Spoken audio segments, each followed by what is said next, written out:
Papa, tu dois aller à l'hôpital, tu ne peux pas continuer comme ça, je veux dire, la maladie empire de jour en jour.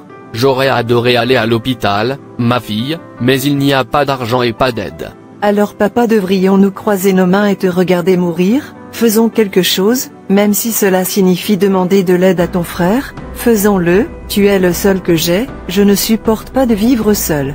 Ok, tu as raison, cours vers mon frère, et fais-lui savoir mon état, je prie, il nous aide. Ok papa, je reviens tout de suite.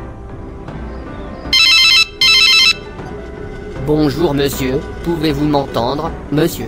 Oui, je t'entends, mon garçon a dit que tu voulais acheter le sac de cocaïne, à 10 000 $. Oui monsieur, s'il vous plaît, vendez-le pour moi à ce montant, vous savez que nous sommes vos clients. Non, je ne peux pas faire ça, savez-vous combien de personnes qui sacrifient leur vie, avant qu'elles n'y arrivent, gagnent 11 000 $, ou la quittent? D'accord monsieur, je vais le faire. Maintenant, vous parlez. Leslie, tu es là, comment va ton père? J'espère pas de problème. Oncle, il y a un problème, mon père, ton frère, est très malade, pas d'argent pour l'emmener, à l'hôpital, alors il m'a envoyé vers toi, pour que tu puisses nous aider, avec l'argent. Chai. Mon frère ne se sent pas bien. Oui, oncle. Chai, je suis désolé, j'aimerais pouvoir aider, mais je n'ai pas d'argent, dites-lui de prendre soin de lui-même, Dieu pourvoira à lui, j'en suis sûr, de cela. Oncle, s'il te plaît, je sais que tu peux nous aider, si tu veux, s'il te plaît sauve mon père, je ne veux pas qu'il meure maintenant, s'il te plaît. Regarde cette fille, est-ce que tu m'as donné de l'argent à garder pour toi, ou ton père t'a envoyé, pour venir m'insulter? Je t'ai dit que je n'avais pas d'argent, et tu es là, me suppliant. Suis désolé monsieur. Bêtise, les enfants d'aujourd'hui, ils n'ont pas de respect, et, peur pour leurs aînés, devrais-je aller voler pour vous, pour que vous sachiez, je n'ai pas d'argent. Je n'ai pas d'argent, dis à ton père que je viendrai le voir plus tard, il comprendra. Pouvez-vous imaginer, est-ce que je ressemble à une machine à imprimer de l'argent? Je me souviens comment mon père l'a tant aidé, même si mon père n'a rien à l'époque, il s'occupe toujours de lui, maintenant c'est à son tour de le faire, il ferme les yeux.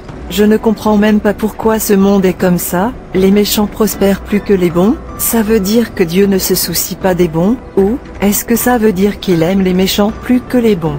Mon père est si bon, mais il n'a rien, pourquoi Dieu n'a-t-il pas choisi mon père qui est bon, et le bénisse, sur son méchant frère? Parfois, on dirait qu'il est bon d'être méchant, et mauvais. Oui, Jerry. Je peux vous entendre, monsieur. Combien, vous rendez-vous compte, au total? 100 000 $, monsieur. Maintenant, va à ma banque et dépose-les. J'espère que tu m'entends, je ne veux pas entendre d'histoire. Oui monsieur, je ne vous décevrai pas. Tu ferais mieux d'être sûr. Est mon argent, qu'il soit là pour moi, où est-il quand je risque ma vie pour gagner de l'argent? Il est occupé à porter la Bible de haut en bas, maintenant il veut de l'aide de moi, laisse-le aller à la rencontre de son Dieu, pour l'aider.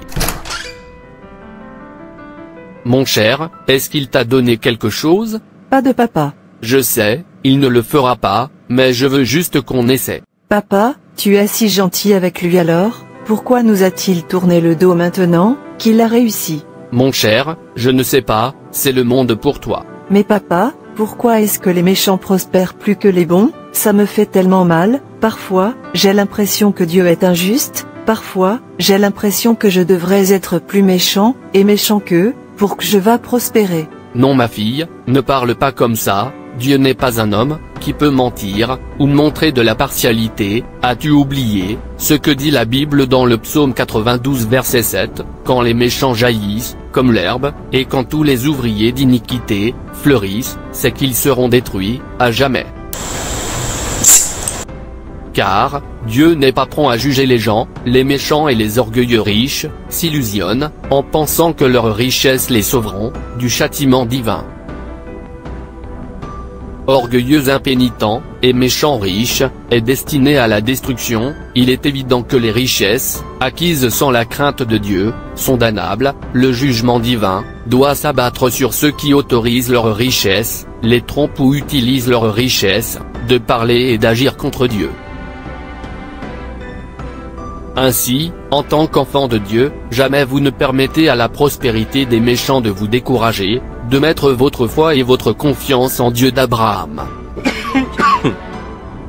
Richesse et prospérité ne peut jamais conférer joie et paix à personne, les deux ne représentent pas plus que des bénédictions passagères. La vraie et durable richesse réside dans le fait de savoir et de faire ce qui plaît à Dieu. Tu as raison papa. Quel gain y a-t-il, gagner le monde entier, et perdre ton âme? Quel gain y a-t-il, avoir tout, dans un endroit où tu vivras bientôt derrière, puis va dans un endroit où tu vivras pour toujours et à jamais, n'ayant rien, mais douleur et tourment. Tu vois, ma fille, Dieu est sage, les bons auront leur richesse, dans un endroit où la mythe, ni le tef, peuvent pénétrer, un endroit où ils jouiront de leur richesse, pour toujours, un endroit qui ne peut jamais passer, et c'est appelé ciel, tandis que les méchants et les malfaiteurs ont acquis leur richesse, dans leur méchanceté, et dans un endroit où ils les seront bientôt derrière eux.